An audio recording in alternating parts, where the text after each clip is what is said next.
Allons commencer avec ce qui s'est passé à Nice. Un refus d'obtempérer a eu lieu hier après-midi. Le conducteur du véhicule, il était 16h30, peu avant 16h30. Le conducteur du véhicule, un homme, est mort tué par un tir de policier. L'homme, le conducteur, roulait sans permis. Écoutez bien, roulait sans permis, à bord d'une voiture signalée volée. Le véhicule a fait des zigzags extrêmement dangereux pour les automobilistes sur la voie rapide. Un équipage de police de la BRB, la brigade de sécurité routière, s'est alors mis à sa poursuite. Deux fonctionnaires ont suivi un véhicule qui prenait des risques sur la voie rapide à la sortie Nice-Ouest. Ce véhicule s'est engagé dans l'avenue Henri Matisse, a fait un demi-tour devant le véhicule de police et a percuté le véhicule, apparemment à deux occasions. Nous allons appeler dans quelques instants Anthony Boré, qui est premier adjoint au maire de Nice. Mais tout de suite, ça vous fait réagir. Romain est à Paris. Bonjour Romain. Bonjour Jean-Jacques. Merci d'être avec nous. Vous êtes un ancien du GIGN, Romain. Vous dites les policiers ne sont pas formés à ces situations. Le refus d'obtempérer. Je voudrais préciser, Romain, et c'est très intéressant, le policier qui a tiré est un policier contractuel. Je dis bien contractuel. Formation d'un policier contractuel, 3 mois. Lui a-t-on parlé du refus d'obtempérer? L'a-t-on formé sur le refus d'obtempérer? Romain. Alors, pour ce qui est du refus d'obtempérer, etc., qu'il soit contractuel ou qu'il soit validé, je veux dire, ça c'est pas un problème. Ça ne change rien. Ça ne change rien. En revanche, il faut bien être conscient que la quantité d'informations qu'on doit lui délivrer pendant ces 3 mois sont énormes et qu'il n'a pas le temps d'intégrer, surtout, on va parler d'actes réflexes. Oui. On va parler d'actes réflexes. La formation de base, elle est trop juste. Les créneaux d'entraînement, ils sont trop justes. Le nombre de cartouches annuelles qui sont accordées, que ce soit à un contractuel ou à une personne d'active, sont beaucoup trop justes. Tout ça, ça pose un problème. Bien sûr. Problème de formation. On y revient, Romain. Alors, il y a un problème de formation, bien évidemment, mais il y a aussi un problème, pour moi, de justice. Il y a un problème de justice dans le sens où il existe un cadre législatif qui n'est plus appliqué en fait depuis de nombreuses années, où en fait on a inculqué à tous les personnels qui passent par les écoles, que ce soit en police ou en gendarmerie, le fait de ne pas tirer. Vous entendez bien ce que je dis, de ne pas tirer, sauf vraiment si on vous roule dessus. Je suis désolé, il y a un moment, si vous êtes sous l'auto, vous pouvez plus faire. C'est certain, c'est certain. Parce que tous les agents de la force publique, qui, rappelons-le, vous avez d'ailleurs eu Maître Thibault de Montbrial il n'y a pas longtemps et qui en a fait mention, tous les agents de la force publique sont les seuls autorisés par la loi, par l'État, à avoir l'usage de la force légitime. Ça ne veut pas dire pour autant qu'il n'y a pas de bavure. Je vais l'utiliser. Là, une enquête IGPN est ouverte, mais c'est logique, hein, c'est normal. Alors, Romain, quand un député LFI, Antoine Léaumont en l'occurrence, dit aucun refus d'obtempérer ne mérite la mort, vous répondez quoi? Alors, à ce cher monsieur, j'ai envie de lui répondre, le jeune homme à Rennes, début juin, de 19 ans, qui était piéton et qui est mort percuté par un rodéo. Oui. Il dit quoi, cette personne? Oui. Il dit quoi, cette personne? Il y a un moment, si vous voulez, c'est ce qui est assez agaçant, c'est que, comme je vous disais, on est allé sur une idéologie, en fait, où l'on accuse systématiquement la police. Hein, Romain?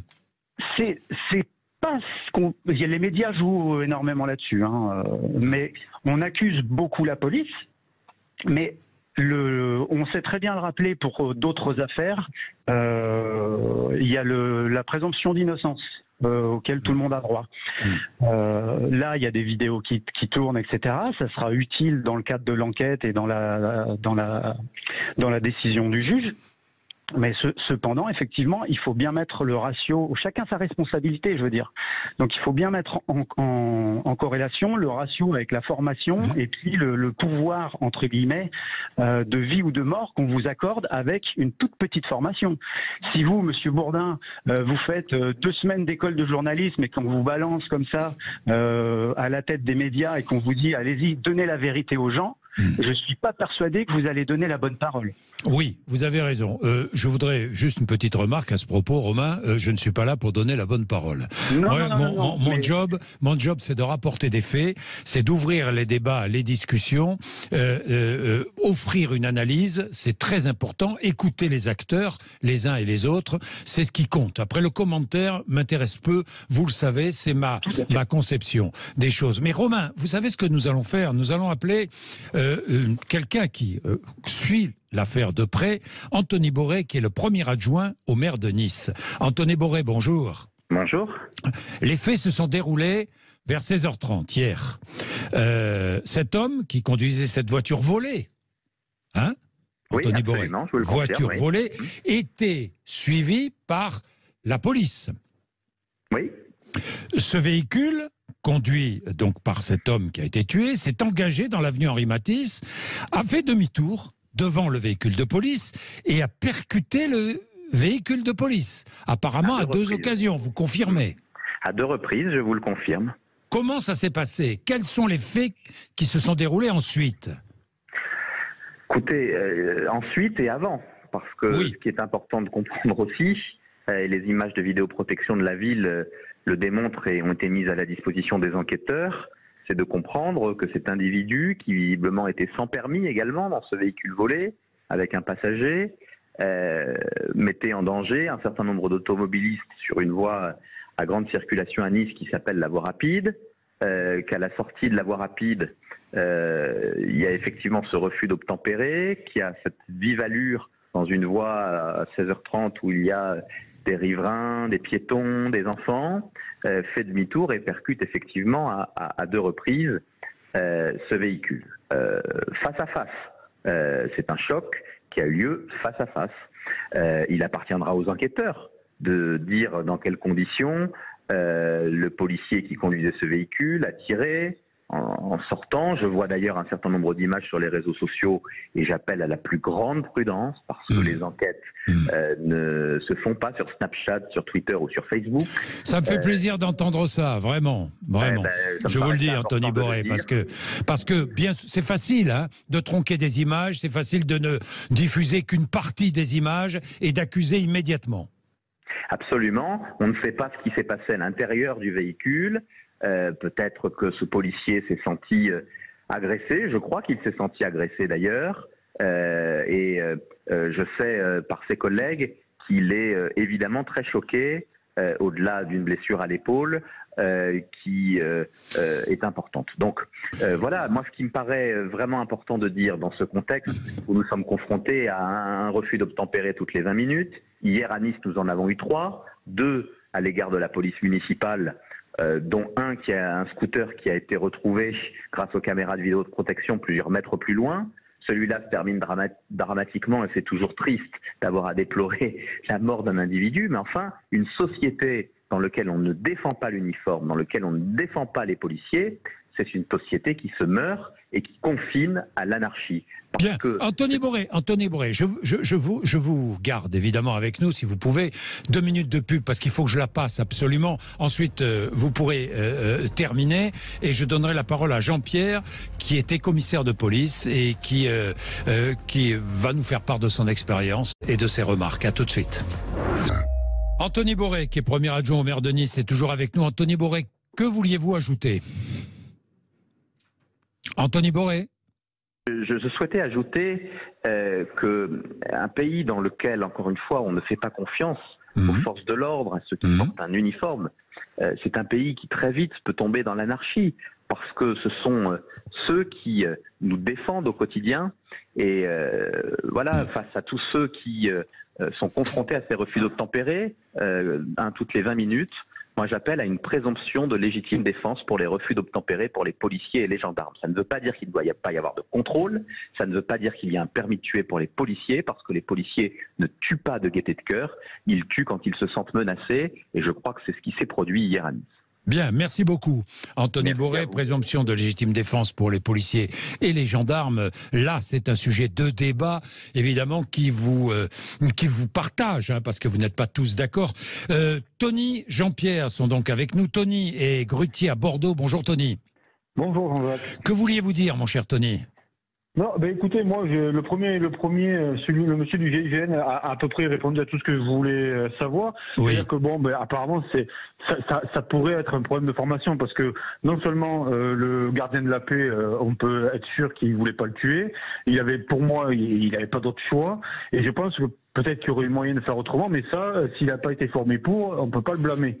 C'est une vraie question, la formation des policiers, évidemment. Mais le premier fautif, ça faut le dire, Jean-Jacques, le premier fautif, c'est celui qui est décédé malheureusement. Le premier fautif, c'est celui qui refuse d'obtempérer. Hein. Et on est d'accord. Voilà. Et il n'est pas mort pour un refus d'obtempérer, il est surtout mort parce qu'il était en train de mettre en danger la vie du policier. Oui. Voilà. Bien, donc, merci. On n'en pas pour un refus d'obtempérer. Voilà. Merci beaucoup, Tony. Merci d'être avec nous sur Sud Radio. Ça fait longtemps que vous écoutez Sud Radio, Tony? Alors, monsieur, je ne vais pas faire de la pub pour une autre radio, mais je vous écoutais avant. Oui, sur RMC, on peut le dire. Moi, vous savez, je cache rien. Hein. D'accord. Oui. Et on a fait une petite pause. Je vous ai attendu. Et puis, je reviens. Merci voilà. Tony, ça me fait plaisir. Je vous en prie, un Bordelais avec nous. Jean-Pierre, qui lui est dans les Landes, pas très loin. Bonjour Jean-Pierre. Bonjour Jean-Jacques. Bonjour, merci d'être avec vous et avec nous, oui, sur Sud Radio, Jean-Pierre.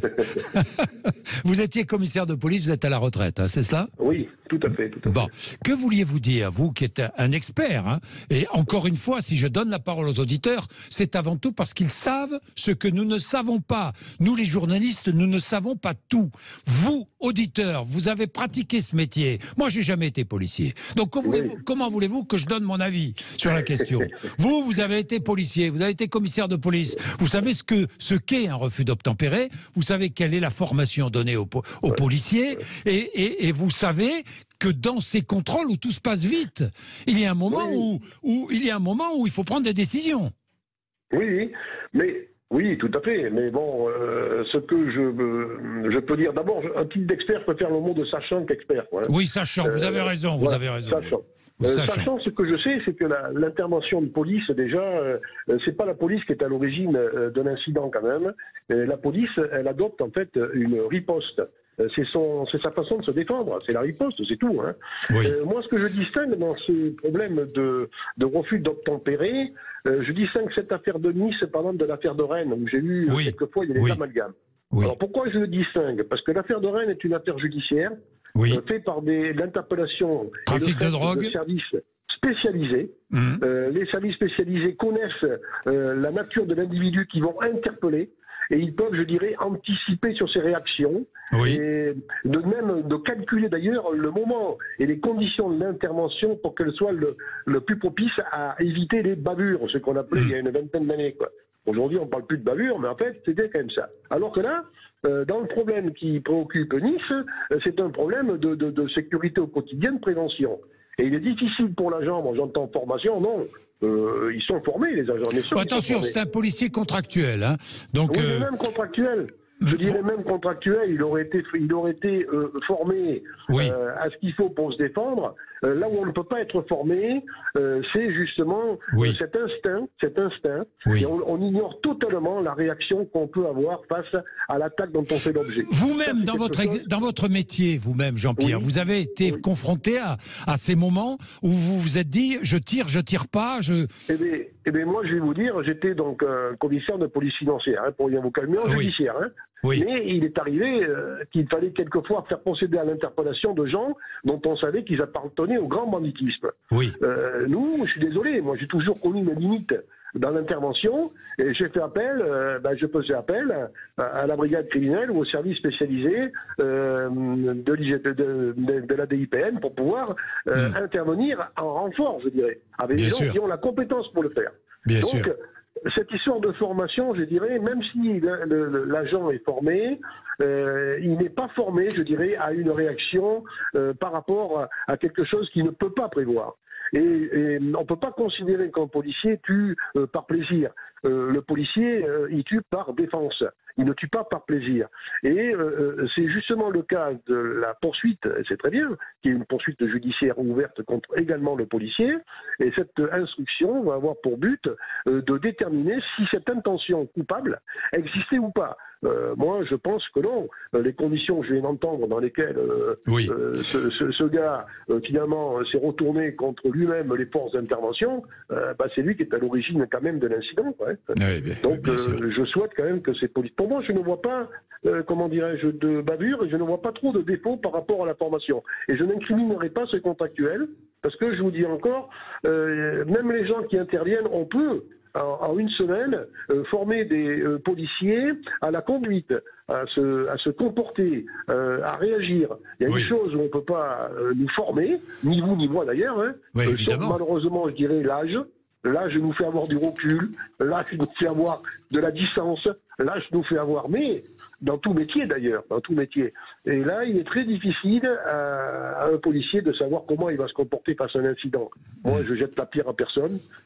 C'est très, très, très difficile. Bien. Et je le redis encore, dans toute infraction, il y a cet élément intentionnel.